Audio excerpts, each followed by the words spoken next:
The Grand Chamber of the Galactic Council stretched high above Admiral James Walker's head, its crystal dome revealing the eternal dance of stars beyond. He stood straight and proud in his crisp blue uniform, representing humanity in their first major presentation to the Council. Around him, dozens of alien species filled the circular rows of seats, their curious eyes fixed on the holographic display at the center of the room. "And this," Walker said, gesturing to the rotating image of an advanced railgun, "is our latest planetary defense weapon.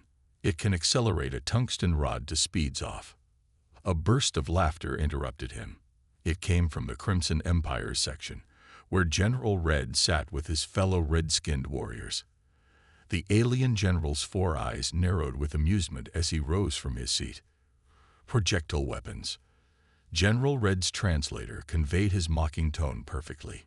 "You mean to tell us that humanity's greatest achievement is throwing metal very fast?" Another wave of laughter rippled through the chamber. Walker felt his jaw tighten, but he maintained his diplomatic smile. Next to him, Lieutenant Rogers shifted uncomfortably, her hand instinctively moving toward the very real pistol at her hip. General Red continued, his voice dripping with condescension. "Perhaps we should show our human friends what real weapons look like." He raised his hand, and a new hologram replaced the railgun. A sleek alien vessel appeared, its hull glowing with powerful energy shields. "This is one of our lighter patrol ships. Its shields can deflect any energy weapon in the known galaxy." The council members murmured appreciatively. Walker noticed several species taking notes, their various appendages moving quickly across their devices. "Admiral Walker," the council head spoke, her crystalline form shimmering in the starlight. "While we appreciate Earth's presentation, we must be honest. Your technology is primitive by galactic standards. Energy weapons are the cornerstone of modern defense. These projectile weapons you showcase are relics of a less evolved time." Walker stepped forward. "With respect, Council Head, our weapons have proven highly effective in defending." Yes, General Red interrupted, "defending your single planet against your own primitive threats. But you're part of a larger galaxy now." He turned to address the Council. "I move to classify Earth as a Class 3 developing world. For their own protection, of course." Walker's heart sank. He knew what that meant. Class 3 worlds were restricted from accessing advanced technology and trading routes. They were essentially quarantined until they developed proper energy-based weapons. The voting was quick and nearly unanimous. Holographic symbols flashed green across the chamber as species after species supported the motion. Only a few abstained, and none opposed. "It is decided," the council head announced. "Earth is classified as Class 3. Admiral Walker, we recommend focusing your research on energy weapon development. Your current path is obsolete." As Walker and Rogers left the chamber, they overheard General Red speaking to his associates. "Can you imagine? They might as well be throwing rocks at their enemies. Primitive humans." Back on their ship, Rogers finally spoke. "Sir, they're wrong. Our weapons—" "I know, Lieutenant." Walker stared out the viewport at the massive alien ships surrounding them, their energy shields shimmering like soap bubbles in sunlight. "But they'll learn." He pulled up a communication screen, sending a priority message to Earth's Defense Command and Dr. Anna Miller, their chief weapons researcher. The message was brief. "Council underestimates us. Proceed with Project Thunderbolt. They think we're throwing rocks." He allowed himself a small smile. "Let's show them how much damage a well-thrown rock can do." As their ship began its long journey back to Earth, Walker watched the council station shrink in the distance. The aliens' laughter still rang in his ears, but he wasn't worried. Throughout human history, many had laughed at seemingly primitive weapons, right up until the moment those weapons proved their worth on the battlefield. The real question wasn't whether humanity's weapons would work. The question was how long until they needed to use them. Dr. Anna Miller hadn't slept in 2 days. The laboratory around her was filled with holographic displays showing alien shield frequencies and weapon designs. Coffee cups littered her desk, testament to her endless work hours. But she had found something important, something that could change everything. "Run the simulation again," she told the computer, rubbing her tired eyes. On the main screen, a virtual projectile struck an alien energy shield. Unlike energy weapons that dispersed across the shield's surface, the physical bullet passed straight through, its speed barely dropping. The door slid open, and Admiral Walker strode in. His face showed the strain of his recent council meeting, but his eyes lit up when he saw the simulation. "Tell me you have good news, Doctor," he said, watching another projectile tear through the simulated shield. Miller nodded, pulling up more data. "Their shields are amazing, Admiral. They can stop any energy weapon we know of. Lasers, plasma, particle beams. Everything bounces off." She paused the simulation. "But they have a critical weakness. They never designed them to stop simple bullets." Walker leaned closer to the display. "Are you certain?" "Completely." Miller brought up images of alien ship designs. "I studied their technology. Every species in the Council followed the same development path. They all abandoned projectile weapons early, focusing entirely on energy-based systems. Their shields evolved to stop energy attacks, but physical objects, they pass right through. Like trying to stop a stone with a light beam," Walker murmured. "Exactly." Miller pulled up another simulation. "It gets better. Our railguns. At full power, they'll tear through those ships like paper." The aliens are so focused on advancing their energy technology, they'd forgotten the basics of physical armor. Walker was quiet for a moment, watching the simulations run. "The Council needs to know about this. If the Crimson Empire attacks someone with physical weapons—" "Already tried," Miller said, bringing up a series of rejected communication attempts. "They won't listen. Our Class 3 status means all our military reports are marked as primitive analysis and ignored. I can't even get a meeting." A warning light flashed on Walker's communicator. He checked it, his face growing dark. "Speaking of the Crimson Empire, they're pushing for stronger restrictions on Earth. General Red is claiming we're a potential threat to galactic peace because we refuse to abandon our projectile weapons." Miller laughed bitterly. "We're a threat because we're right." She brought up new data, showing military movements near Earth's space. "The Empire is building up forces in our sector. They're not being very subtle about it." "Classic bullies," Walker said. "They're used to everyone following their technological path. We're the first species in centuries to stick with projectile weapons into our space age." He straightened his uniform. "How soon can we upgrade our defenses?" Miller brought up Project Thunderbolt specifications. "The new railgun platforms will be ready in 3 months. We're also developing shield-penetrating ammunition for all our ships." But she hesitated.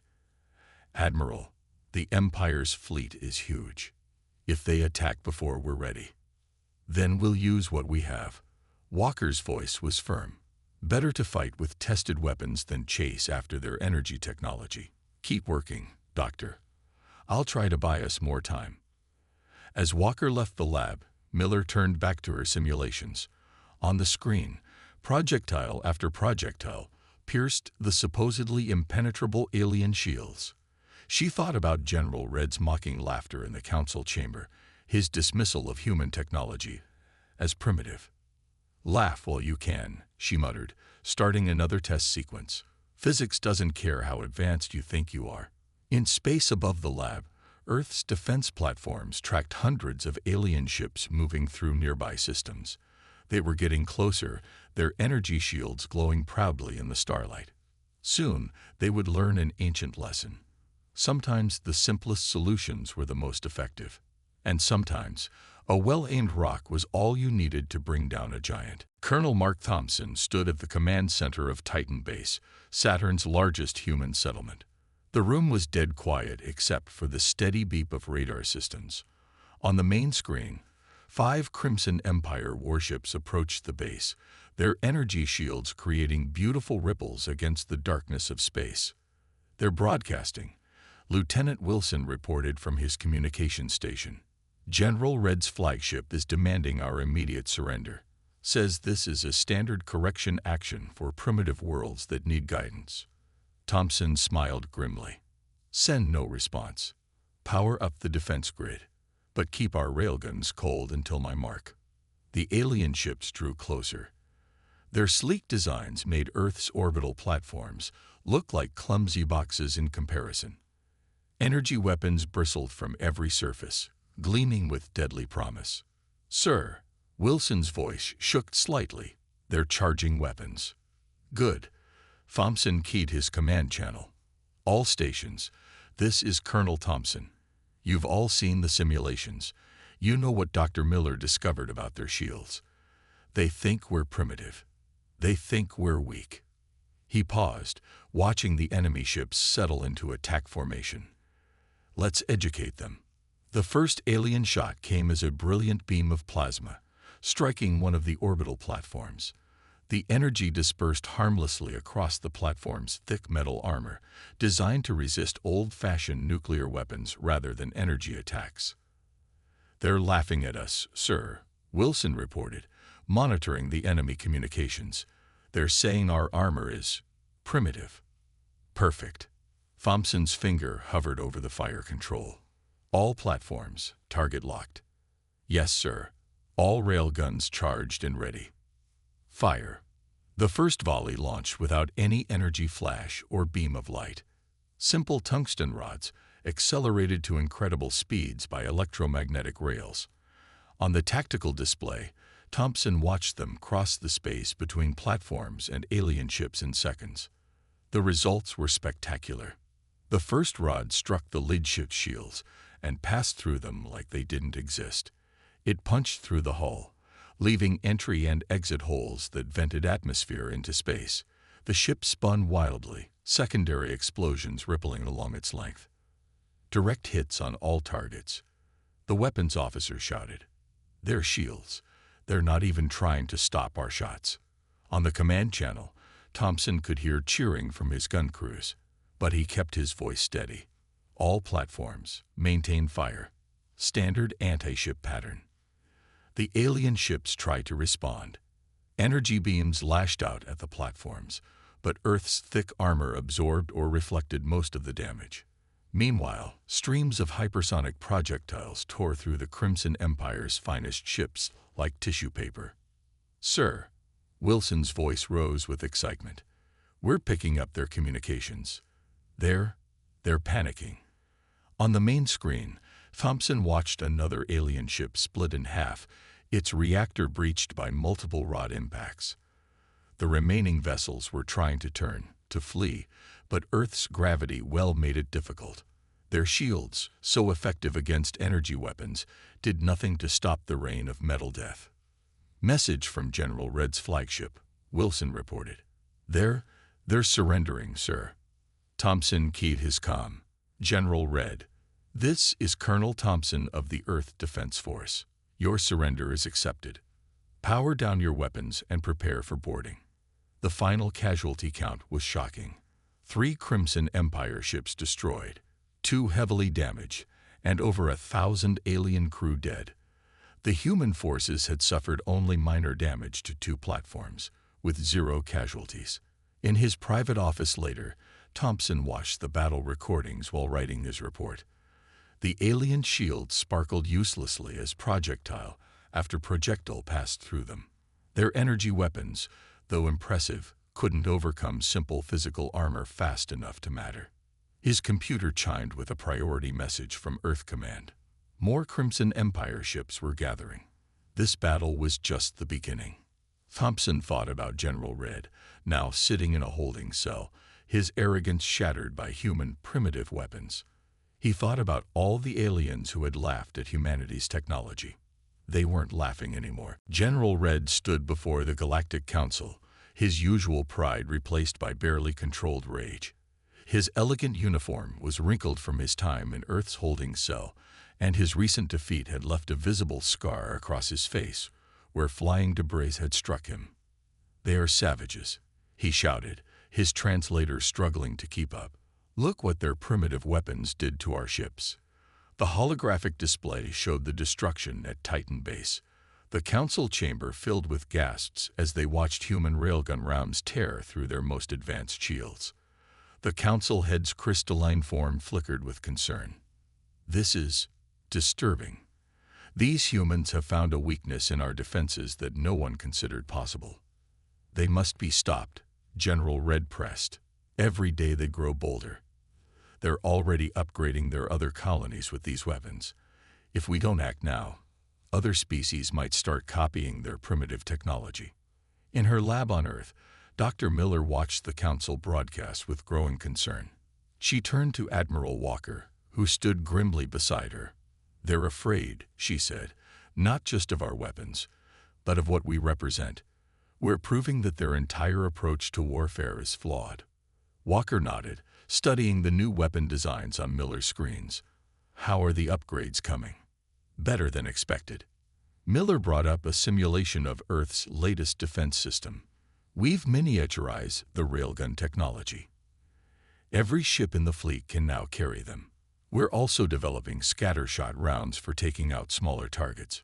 She paused. "But the Empire still outnumbers us 100 to 1. The lab's emergency speaker crackled. "All personnel, this is a priority alert. The Galactic Council has just declared Earth a critical threat to galactic stability. All defense forces to battle stations. This is not a drill." Walker's communicator buzzed with dozens of incoming messages. "They're mobilizing everything," he said, reading quickly. "The Crimson Empire has permission to launch a full-scale attack. They're calling it a containment action." Miller's hands flew across her control panel. "I'm transmitting the new weapon specs to all our ships. But we need more time. The production lines aren't ready for a full war. Time is something we don't have." Walker pointed to the tactical display, where hundreds of enemy ships were appearing at the edges of human space. "They're going to hit us with everything they have. They can't afford to let us prove them wrong about weapons technology." In the council chamber, General Red was already organizing the attack. "We'll strike all their colonies simultaneously," he announced. "Our new shields are layered. Even their primitive projectiles will struggle to penetrate multiple energy barriers." The council head spoke softly. "And the civilian populations?" Red waved dismissively. "They'll be given one chance to surrender and accept re-education. After that," he let the threat hang in the air. Back on Earth, humanity prepared for war. Factories worked around the clock, producing railguns and ammunition. Ships were retrofitted with new weapons, their energy weapons replaced with rows of electromagnetic accelerators. In orbit, defense platforms bristled with tungsten rods, ready to rain death on any approaching fleet. "Admiral," Miller called, looking up from her latest data. "I found something in the captured ship's computers. The Empire, they'd been doing this for centuries. Finding young species, forcing them to abandon projectile weapons, making them dependent on energy technology that they control." Walker's eyes narrowed. "So this isn't just about us. We're threatening their entire power structure." "If we win this war," Miller said, "we'll be proving that their whole technological hierarchy is built on sand. Other species might start questioning them.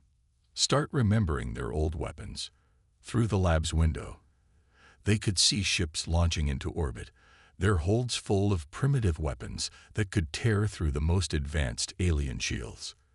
In space, the largest fleet humanity had ever built prepared to face an enemy that outnumbered them badly, but had forgotten the simple laws of physics. The real war was about to begin. Admiral Walker stood on the bridge of the EDF Humanity's Pride, watching his fleet form up around Earth's orbital space. 500 ships, humanity's largest battle force ever assembled, prepared for their first major offensive against the Crimson Empire. "All ships report ready, sir," Lieutenant Rogers announced from her tactical station. "Project Thunderbolt weapons are armed and targeting systems are green." Walker nodded, studying the tactical display. The enemy fleet waited at the edge of the solar system, nearly 2,000 ships strong. Their energy shields created a beautiful aurora effect against the starfield, like a curtain of light protecting their invasion force. "Send the message," Walker ordered. "Your shields won't save you. Last chance to retreat. Send it on all frequencies." The response came quickly. General Red's voice filled the bridge, his translator conveying his sneer perfectly. "You survived one small battle, and think you can challenge us? Our new layered shields can stop any primitive weapon. Surrender now, and we'll be merciful." Walker smiled. "All ships, execute Operation Thunderstrike. Launch Pattern Alpha." The human fleet moved as one. From their holds emerged their secret weapon, massive tungsten rods, each 20 meters long and guided by small thrusters. Thousands of these simple but deadly projectiles filled space, aimed at the heart of the enemy fleet. "Enemy ships are powering up their new shield layers," Rogers reported. "They're laughing at us, sir. Their communications indicate they think we're wasting resources." "Not for long," Walker said quietly. "All ships, activate rod boosters. Full acceleration." The tungsten rods suddenly lit up, small rocket engines pushing them to incredible speeds. They had been Dr. Miller's latest innovation, combining simple projectiles with rocket technology to create weapons that could cross vast distances quickly. The enemy fleet realized too late what was happening. Their new layered shields, designed to be stronger against projectiles, still couldn't stop simple physical objects. The rods punched through shield after shield, barely slowing down. "Direct hits across their front line," Rogers shouted. 30 enemy ships destroyed. 50, 80. "Their formation is breaking." Walker keyed his fleet-wide channel. "All ships, advance. Fire at will. Show them what humanity's primitive weapons can do." The space between the fleets lit up with thousands of railgun shots. The human ships, smaller but more maneuverable, dodged energy beams while returning fire with devastating effect. Their thick armor shrugged off hits that would have vaporized the aliens' lightly armored vessels. On his command screen, Walker watched General Red's flagship trying to coordinate a defense. But the alien commander had never faced an enemy that could ignore his shields. His expensive energy weapons struggled to penetrate Earth's simple metal armor fast enough to matter. "Sir," Rogers' voice rose with excitement, "the enemy fleet is splitting up.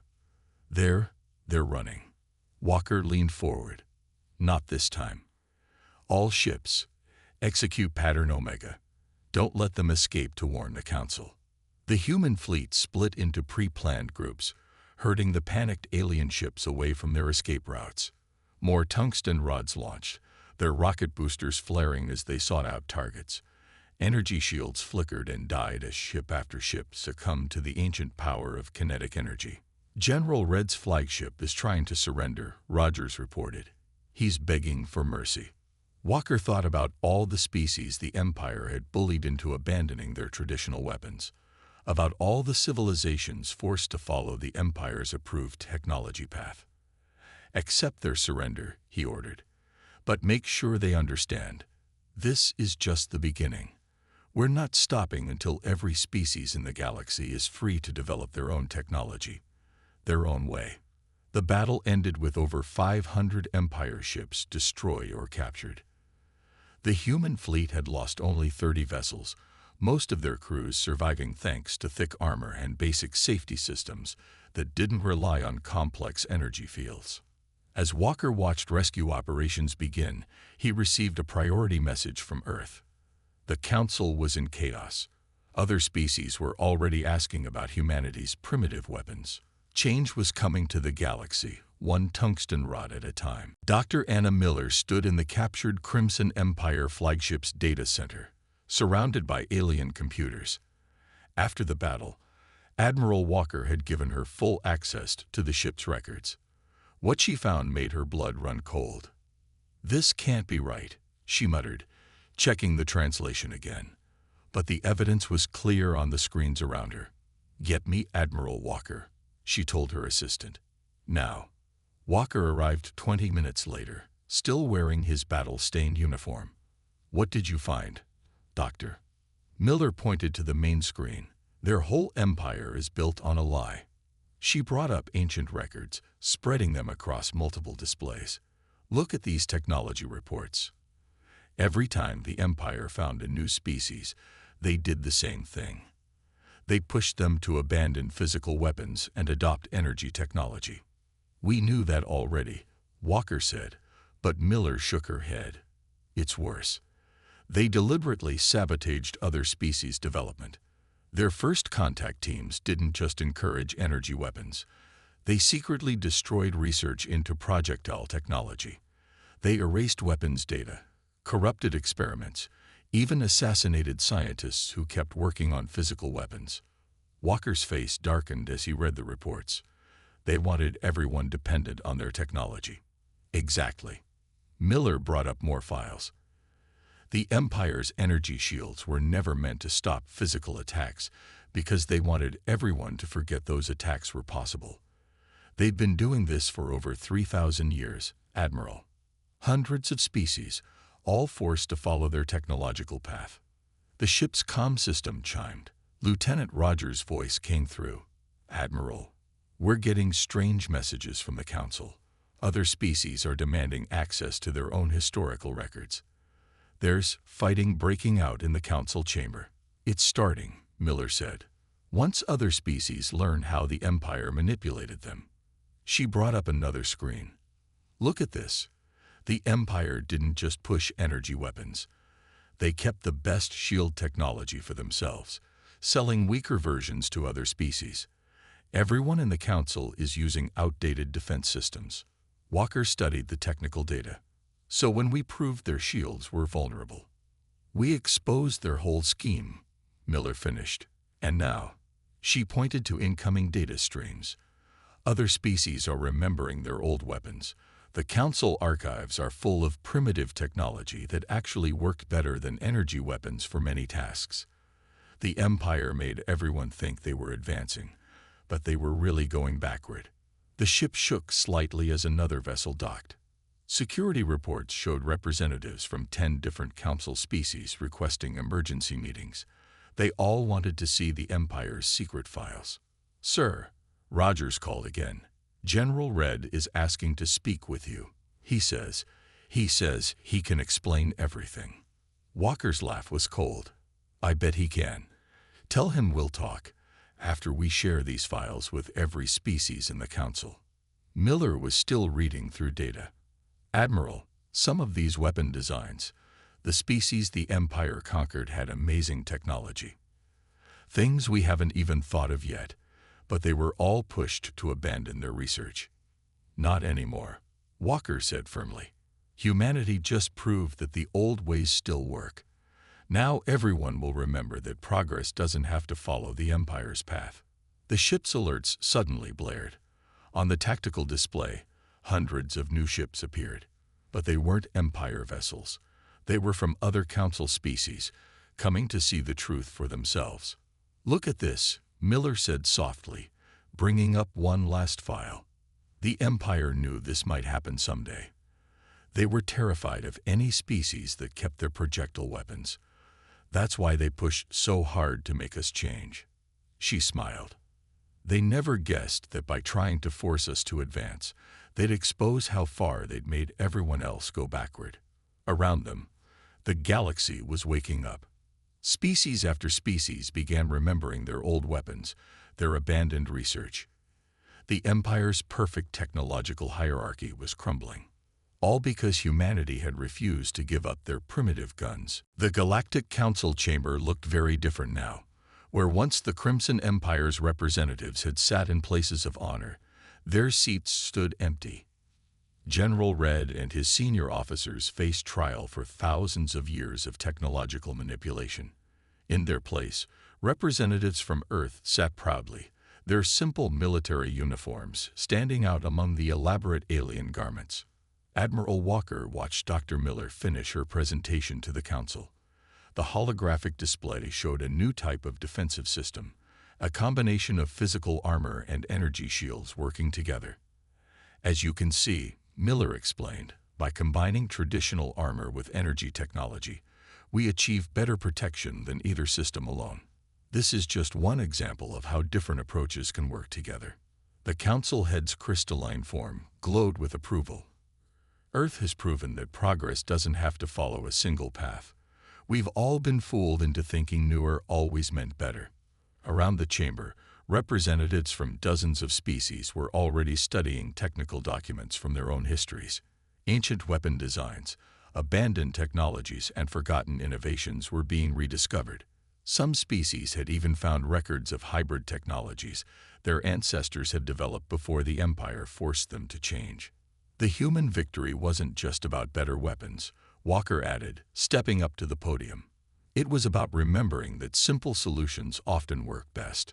The Empire made us all forget that. A representative from a young spacefaring race raised their appendage. But what stops another empire from doing the same thing? From forcing their technology on others? Miller smiled. That's why we're proposing the Freedom of Development Act. Every species has the right to develop their own technology, their own way. No more forced advancement along a predetermined path. The voting was unanimous.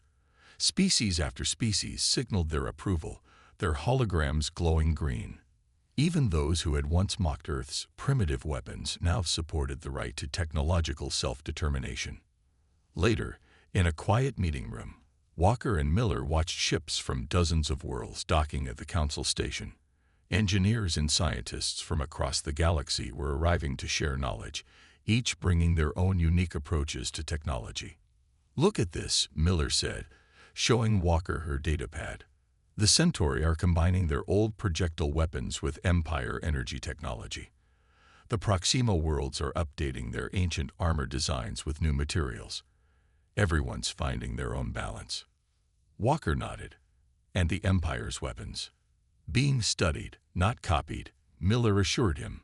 "Most species are more interested in rediscovering their own lost technology. The Empire's energy weapons were impressive, but they weren't the only way forward." A message flashed on the main screen. Another group of worlds had declared independence from Empire influence. They were already reopening old research facilities, combining their rediscovered knowledge with newer innovations. "Hard to believe it all started with them laughing at our guns," Walker mused, watching more ships arrive through the station's windows. Miller checked another report. "The Empire's leadership is still demanding we all give up physical weapons, still claiming energy technology is the only true path to advancement." She laughed. "No one's listening anymore." "Some lessons have to be learned the hard way," Walker said. "Speaking of which, how are the new defense platforms coming along?" "Better than expected. We're using Centauri metals with our rail technology, backed by modified Empire shields." "Best of all worlds." Miller paused. "The Council's asked us to help establish technology exchange programs. They want Earth to teach other species about maintaining their traditional weapons alongside new developments." The station's lights dimmed briefly as a massive ship passed by, one of the new hybrid vessels, combining multiple species technologies. Its hull gleamed with both physical armor and energy shields, a symbol of the galaxy's new approach to progress. "Funny thing about progress," Walker said, watching the ship. "Sometimes you have to look backward to move forward. The Empire forgot that." "They forgot a lot of things," Miller agreed. "But mostly, they forgot that you should never laugh at someone else's weapons until you see how well they work," Walker finished, smiling as another group of scientists arrived, ready to share their species' forgotten knowledge with a galaxy finally free to choose its own path forward. The age of enforced technological conformity was over. The future belonged to those who dared to find their own way.